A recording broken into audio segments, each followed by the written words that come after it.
ಹುಟ್ಟಿದರೆ ಕನ್ನಡ ನಾಡಲು ಹುಟ್ಟಬೇಕು, ಮೆಟ್ಟಿದರೆ ಕನ್ನಡ ಮಣ್ಣ ಮೆಟ್ಟಬೇಕು. ನಮಸ್ಕಾರ, ಎಲ್ರಿಗೂ ಸ್ವಾಗತ ಮತ್ತೊಂದು ಹೊಸ ದೆವ್ವದ ಕಥೆಯೊಂದಿಗೆ. ಎಲ್ಲರೂ ಚೆನ್ನಾಗಿದ್ದೀರಾ ಅಂತ ಅಂದ್ಕೊಂಡಿದ್ದೀನಿ.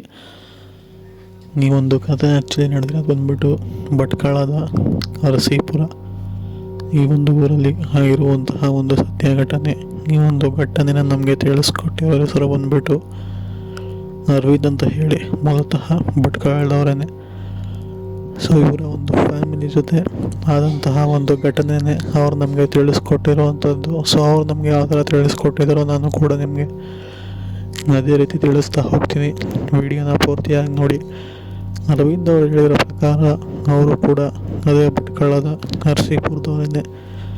ಸೊ ಇವ್ರಿಗೆ ಹಾಗೆ ಆ ಊರಿನವ್ರಿಗೆ, ಇವರ ಮನೆಯವ್ರಿಗೆ ಹಾಗೆ ಊರಿನ ಮನೆಯವ್ರಿಗೆ ಅಷ್ಟಾಗಿ ಹೊಂದಾಣಿಕೆ ಅನ್ನೋದು ಇರೋದಿಲ್ಲ. ಬರೀ ಮೇಲ್ನೋಟಕ್ಕೆ ಮಾತ್ರ ಒಬ್ರಿಗೊಬ್ರು ನಗಾಡ್ಕೊಂಡು ಹೋಗ್ತಿರ್ತಾರೆ. ಬಟ್ ಅದನ್ನು ಬಿಡ್ತು ಅಂತಂದರೆ ರಿಲೇಷನ್ಶಿಪ್ಪು ಅಷ್ಟೇನು ಚೆನ್ನಾಗಿರೋದಿಲ್ಲ. ಸರಿ ಅಂತ ಹೇಳಿ ಇವರು ಅದ್ರ ಬಗ್ಗೆ ಅಷ್ಟೇನು ತಲೆ ಕೇಳಿಸ್ಕೊಳ್ತೀನಿ. ಇವ್ರ ಕೆಲಸನ ಇವ್ರು ನೋಡಿಕೊಂಡು ದಿನ ಇರ್ತಾರೆ. ಆದರೆ ಹೀಗೆ ಮುಂದೆ ಹೋಗ್ತಾ ಹೋಗ್ತಾ ಅವರು ಒಂದೊಂದಾಗಿನೇ ತೊಂದರೆನ ಅನುಭವಿಸೋದಕ್ಕೆ ಶುರು ಮಾಡ್ತಾರೆ. ಇದಕ್ಕಿದಂಗೆ ರಾತ್ರಿ ಹೊತ್ತು ಅವ್ರು ಮಲಗಿದಂಥ ಸಮಯದಲ್ಲಿ, ಅಂದರೆ ಬರೀ ಅವರ ಮನೆ ಸುತ್ತಮುತ್ತನೇ ಯಾರೋ ಓಡಾಡ್ತಿದ್ದಾರೇನೋ, ಯಾರೋ ಜೋರಾಗಿ ಮಂತ್ರ ಮಾಡ್ತಿದ್ದಾರೇನೋ, ಅಥವಾ ಯಾರೋ ಜೋರಾಗಿ ಮಾತಾಡಿಕೊಂಡು ಮನೆ ಸುತ್ತ ಓಡಾಡ್ತಿದ್ದಾರೇನೋ ಅನ್ನೋ ಥರ ಫೀಲ್ ಇವ್ರಿಗೆ ಕಾರಣ ಆಗ್ತಿರುತ್ತೆ. ಸರಿ ಅಂತ ಹೇಳಿ ಇವರು ಕೂಡ ಯಾವುದೋ ಊರಿನಲ್ಲಿರ್ಬೇಕೇನೋ ಬಿಡು ಅಂತ ಹೇಳಿ ಸುಮ್ಮನಾಗ್ತಾರೆ. ಬಟ್ ಇದು ಹೋಗ್ತಾ ಹೋಗ್ತಾ ದಿನ ಇದೇ ಕೆಲಸ ಆಗೋದಕ್ಕೆ ಶುರು ಆಗುತ್ತೆ. ದಿನ ಇಷ್ಟು ದಿನ ಇಲ್ಲದೆ ಇರೋದು, ಇವಾಗ ಮಾತ್ರ ಯಾಕೆ ದಿನ ಈ ಥರ ಬಂದು ಇವರು ನಮ್ಮ ಮನೆ ಸುತ್ತಮುತ್ತನೇ ಓಡಾಡ್ತಾರಲ್ಲ ಅಂಥದ್ದು ಏನಾಗಿದೆ ಅಂತ ಹೇಳಿ ಇವರು ಕೂಡ ಒಂದು ಶಬ್ದ ಯಾರು ಮಾತಾಡ್ತಿದ್ದಾರೆ ಅಂತ ತಿಳ್ಕೊಳ್ಳೋದಕ್ಕೋಸ್ಕರ ಬಂದು ಆಚೆಗಡೆ ನೋಡ್ತಾರೆ. ಆದರೆ ಇವರಿಗೆ ಯಾರು ಕೂಡ ಕಾಣಿಸೋದಿಲ್ಲ. ಸರಿ ಅಂತ ಹೇಳಿ ಒಳ ಹೋಗ್ತಾರೆ. ಅದಾಗಿ ಸ್ವಲ್ಪ ದಿನ ಎಲ್ಲ ಕೂಡ ನಾರ್ಮಲ್ ಆಗಿಯೇ ಇರುತ್ತೆ.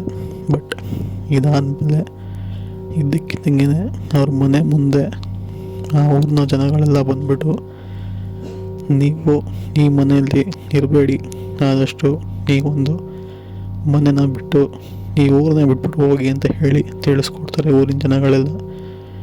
ಇವ್ರು ಯಾಕೆ ಈ ಥರ ಹೇಳ್ತಾ ಇದ್ದಾರಲ್ಲ ಅಂತ ಹೇಳಿ, ಮೋಸ್ಟ್ಲಿ ಸಂಬಂಧ ಅಷ್ಟೊಂದು ಚೆನ್ನಾಗಿಲ್ವಲ್ಲ, ಆದ ಕಾರಣ ಈ ಥರ ಹೇಳ್ತಿರ್ಬೋದು ಅಂತ ಹೇಳಿ ಅವರು ಕೂಡ ನಾವ್ಯಾಕೆ ಮನೆ ಖಾಲಿ ಮಾಡಬೇಕು, ನಾವು ಮಾಡೋದಿಲ್ಲ ಅಂತ ಹೇಳಿ ಜಗಳ ಆಡ್ತಾರೆ. ಬಟ್ ಊರಿನವರು ಇದನ್ನು ಅವ್ರಿಗೆ ಯಾಕೆ ಹೇಳಿದ್ರು ಅಂತ ಹೇಳಿ ಅರವಿಂದ್ ಮನೆಯವರು ಅದನ್ನು ಅರ್ಥ ಮಾಡ್ಕೊಳ್ಳೋಕ್ಕೆ ಸುಮಾರು ಸಮಯನ ತಗೊಂಡ್ರು.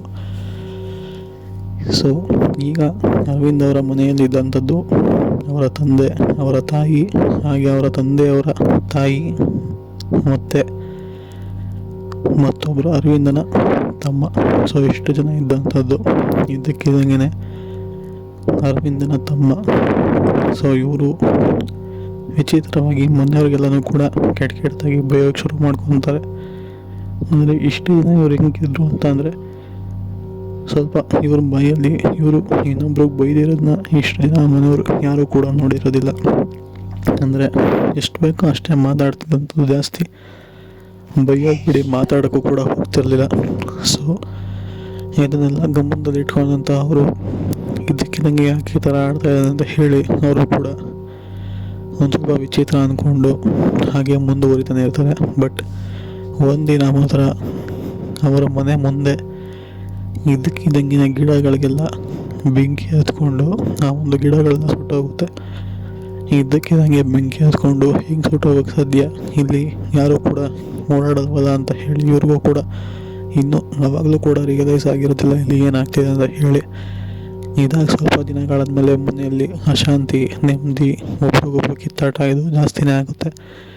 ಇದಕ್ಕೆಲ್ಲ ಹೋಗಿ ಏನಾಗಿದೆ ಅಂತ ಹೇಳಿ ಕೇಳ್ಕೊಂಬರೋಣ ಅಂತ ಹೇಳಿ ಒಬ್ಬರ ಹತ್ರ ಹೋಗಿ ತುಂಬಾ ಕೇಳ್ಕೊತಾರೆ. ಆಗ ಅವ್ರಿಗೆ ಗೊತ್ತಾಗುವಂಥ ವಿಷಯನೇ, ಈ ಮನೆಯಲ್ಲಿ ಒಂದು ಕೆಟ್ಟ ಶಕ್ತಿ ಇರೋವಂಥದ್ದು. ಸೊ ಅದರ ಕಾರಣವೇ ನಿಮಗೆ ಈ ಥರ ಎಲ್ಲ ಆಗ್ತಿದೆ ಅಂತ ಹೇಳಿ ತಿಳಿಸ್ಕೊಡ್ತಾರೆ. ಅಂದರೆ ಆ ಕೆಟ್ಟ ಶಕ್ತಿ ಎಲ್ಲಿಂದ ಬಂತು ಅಂದರೆ ಮತ್ತು ಅವರು ಹೇಳೋದಕ್ಕೆ ಹೋಗೋದಿಲ್ಲ, ಬಿಕಾಸ್ ಅದನ್ನ ಹೇಳೋ ಕೂಡ ಇರೋದಿಲ್ಲ. ಇದಾದಮೇಲೆ ಊರಿನವರು ಕೂಡ ಮತ್ತೊಮ್ಮೆ ಬಂದು ನೀವು ಆದಷ್ಟು ಬೇಗ ಮನೇನ ಖಾಲಿ ಮಾಡಿ ಅಂತ ಹೇಳಿ ಒಂಥರ ಕೇಳ್ಕೊತಾರೆ ಅಂತಲೇ ಹೇಳ್ಬೋದು. ಬಟ್ ಆವಾಗ ಊರಿನವ್ರು ಒಂದು ಸತ್ಯನ ಬಾಯ್ಬಿಡ್ತಾರೆ. ಅದೇನಪ್ಪ ಅಂತಂದರೆ ಈ ಒಂದು ಮನೆ ಆವಾಗ ಇವ್ರಿಗೆ ಸುತ್ತಮುತ್ತ ಓಡಾಡ್ತಿರೋ ಥರ ಶಬ್ದ ಕೇಳಿಸ್ತು ಅಂತ ಹೇಳಿದ್ರಲ್ಲ, ಆಗ ಊರಿನವರು ಸುಮಾರು ಜನ ಆ ಒಂದು ಮನೆ ಸುತ್ತ ಯಾವುದೋ ಒಂದು ಬಿಳಿ ಸೀರೆ ಉಟ್ಟಂತಹ ಹೆಂಗಸು ಜೋರಾಗಿ ನಗಾಡ್ಕೊಂಡು ಗಾಳಿ ವೇಗದಲ್ಲಿ ಸುತ್ತಿರೋದನ್ನ ಅವರೆಲ್ಲರೂ ಕೂಡ ನೋಡಿರ್ತಾರೆ. ಇದೇ ವಿಷಯ ಇಟ್ಕೊಂಡು ಅವರು ಈ ಒಂದು ವಿಷಯನ ಹೇಳೋದಕ್ಕೆ ಹಿಂದೆ ಮುಂದೆ ನೋಡ್ತಿರ್ತಾರೆ ಊರಿನವರು. ಅದಾದಮೇಲೆ ಈಗ ಇವರು ಅನುಭವಿಸ್ತಿರುವಂಥ ತೊಂದರೆಗಳೆಲ್ಲ ನೋಡಿ ನಂತರ ಆ ಒಂದು ಮನೇನ ಬಿಟ್ಟು ನೀವು ಆದಷ್ಟು ಬೇರೆ ಕಡೆ ಹೋಗಿ ಇರಿ ಅಂತ ಹೇಳಿರುವಂಥದ್ದು. ಅದಾದಮೇಲೆ ಅರವಿಂದ ಹಾಗೆ ಅವರ ಫ್ಯಾಮಿಲಿಯವರು ಒಂದು ಪೂಜೆ ಮಾಡಿಸ್ಬಿಟ್ಟು ನಂತರ ತಮ್ಮ ಎಲ್ಲ ಮನೆಯ ಸಾಮಾನು ಬಟ್ಟೆ ಪ್ರತಿಯೊಂದನ್ನು ಕೂಡ ಆ ಮನೆಯಲ್ಲಿ ಬಿಟ್ಟು ಅಲ್ಲಿಂದ ಹುಟ್ಟು ಬಟ್ಟಲೆನ ಊರು ಬಿಟ್ಟಿರುವಂಥದ್ದು.